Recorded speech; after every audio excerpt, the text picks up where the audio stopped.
let me give you a little commentary on the Holocaust. The Holocaust is generally deemed to be the worst travesty in human history. 5 or 6 million Jews. I don't know what the actual count was, but it was a lot of people. They did a genocide. They tried to wipe out an entire race. Hitler did not take Germany by force. He did not drive in with army tanks. Hitler was elected. Anybody have any idea what the vote count was? What his percentage of the total was? 98% in Austria-Hungary. That's just about everybody. Everybody voted for Hitler because he was going to solve all their economic problems. Did Hitler get elected on Monday and start throwing people into ovens on Friday? No. It was a gradual process. The first thing that Hitler did was start to write newspaper articles. Everything that was going wrong was the Jews' fault. They're the ones that caused all these problems. Did the Jews write their own newspaper articles and go, I disagree?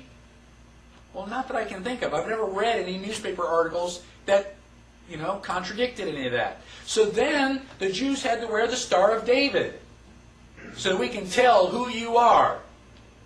Did they say, no, that's a violation of my privacy. I don't have to tell you whether, I'm Jewish or not.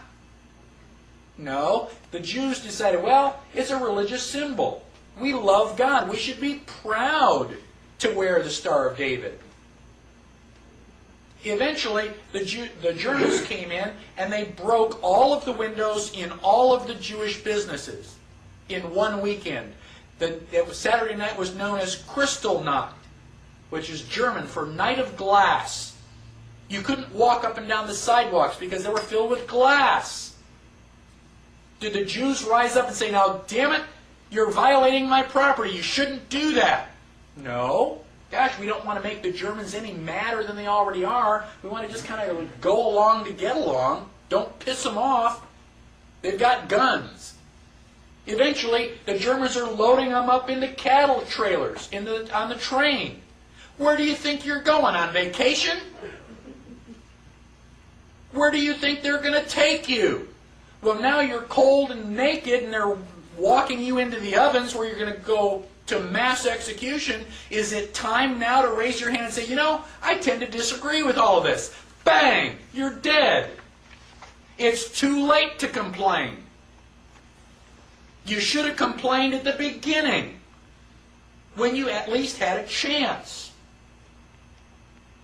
My question to you, and I don't expect you to answer it, just think about it in your head. How bad do things have to get before you do something? Do they have to take away all your property? Do they have to license every activity that you want to engage in? Do they have to be throwing you on cattle cars before you start to say, now wait a minute, I don't think this is a good idea? How long is it going to be before you finally resist and say, no, I will not comply? Period. That's a different answer for each person.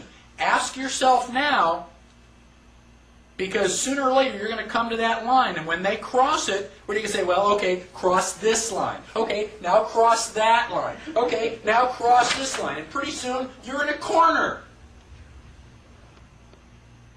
Sooner or later, you've got to draw a line and stand your ground, whether anybody else does or not.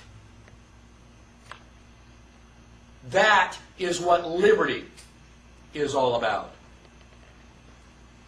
If you think I am radical, let me share with you some thoughts from some of the founding fathers. Thomas Jefferson said, and this country with its institutions belong to the people who... Thomas Jefferson. And what country can preserve its liberties if its rulers are not warned from time to time that this people preserve the spirit of resistance? Let them take arms. The tree of liberty must be refreshed from time to time with the blood of patriots and tyrants. Right? We're talking bloodshed if necessary. Abraham Lincoln. This country, with its institutions, belongs to the people who inhabit it.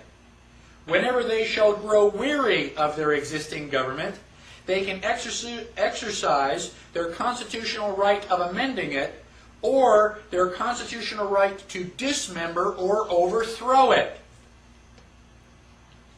He also said, we the people are the rightful masters of Congress and the courts, not to overthrow the Constitution, but to overthrow the men who pervert the Constitution.